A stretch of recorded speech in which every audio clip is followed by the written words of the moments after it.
In the news this morning, the death toll from an Italian cruise ship that ran aground in the Mediterranean has risen to 5. 15 people are still missing. An Italian crew member and a South Korean couple are the latest to be rescued from the stricken ship. The ship's captain has been arrested, accused of leaving the ship before the evacuation was completed.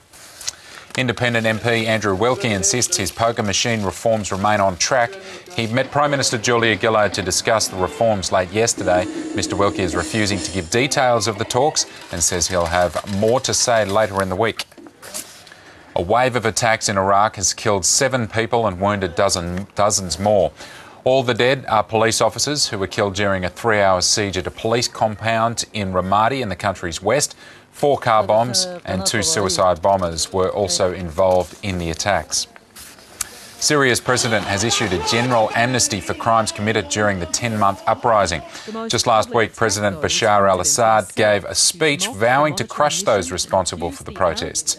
Earlier, United Nations Secretary General Ban Ki-moon again demanded an end to the violence.